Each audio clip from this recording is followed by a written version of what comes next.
بسم اللہ الرحمن الرحیم۔ السلام علیکم میرے عزیز دوستو۔ حضرت مصعب بن عمیر رضی اللہ تعالیٰ عنہ اسلام لانے سے پہلے بڑے ناز کے پلے ہوئے اور مالدار لڑکوں میں تھے۔ ان کے باپ ان کے لیے دو سو درہم کا جوڑا خرید کر پہناتے تھے۔ نومر تھے، بہت زیادہ ناز و نعمت میں پرورش پاتے تھے۔ اسلام کے شروع ہی زمانے میں گھر والوں سے چھپ کر مسلمان ہو گئے اور اسی حالت میں رہتے۔ کسی نے ان کے گھر والوں کو خبر دی، انہوں نے ان کو باندھ کر قید کر دیا۔ کچھ روز اسی حالت میں گزرے اور جب موقع ملا تو چھپ کر بھاگ گئے۔ جو لوگ حبشہ کی ہجرت کر رہے تھے ان کے ساتھ ہجرت کر کے چلے گئے، وہاں سے واپس آ کر مدینہ منورہ کی ہجرت فرمائی اور زہد و فقر کی زندگی بسر کرنے لگے۔ اور ایسی تنگی کی حالت تھی کہ ایک مرتبہ حضور اقدس صلی اللہ علیہ وسلم تشریف فرما تھے۔ حضرت مصعب رضی اللہ تعالیٰ عنہ سامنے سے گزرے۔ ان کے پاس صرف ایک چادر تھی جو کئی جگہ سے پھٹی ہوئی تھی اور ایک جگہ بجائے کپڑے کے چمڑے کا پیوند لگا تھا۔ حضور صلی اللہ علیہ وسلم ان کی اس حالت اور اس پہلی حالت کا تذکرہ فرماتے ہوئے آنکھوں میں آنسو بھر لائے۔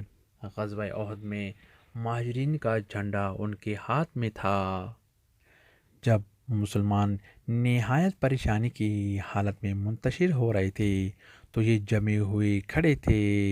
ایک کافر ان کے قریب آیا اور تلوار سے ہاتھ کاٹ دیا کہ جھنڈا گر جاوے اور مسلمانوں کو گویا کلی شکست ہو جائے۔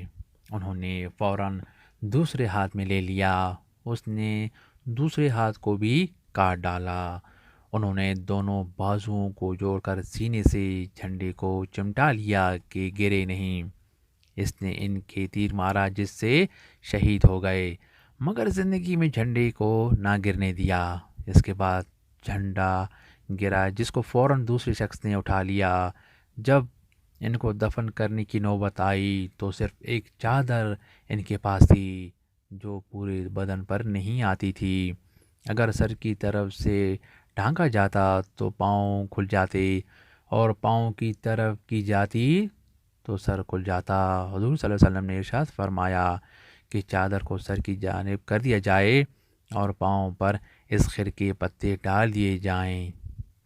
یہ آخری زندگی ہے اس نازک اور نازوں میں پلے ہوئے کی جو دو سو درہم کا جوڑا پہنتا تھا کہ آج اس کو کفن کی چادر بھی پوری نہیں ملتی۔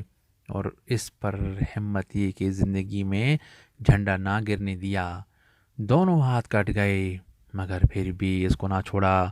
بڑے نازوں کے پلے ہوئے تھے مگر ایمان ان لوگوں کے دلوں میں کچھ ایسی طرح سے جمتا تھا کہ پھر وہ اپنے سوا کسی چیز کا بھی نہ چھوڑتا تھا۔ روپیہ، پیسہ، راحت، آرام، ہر قسم کی چیز سے ہٹا کر اپنے میں لگا لیتا تھا۔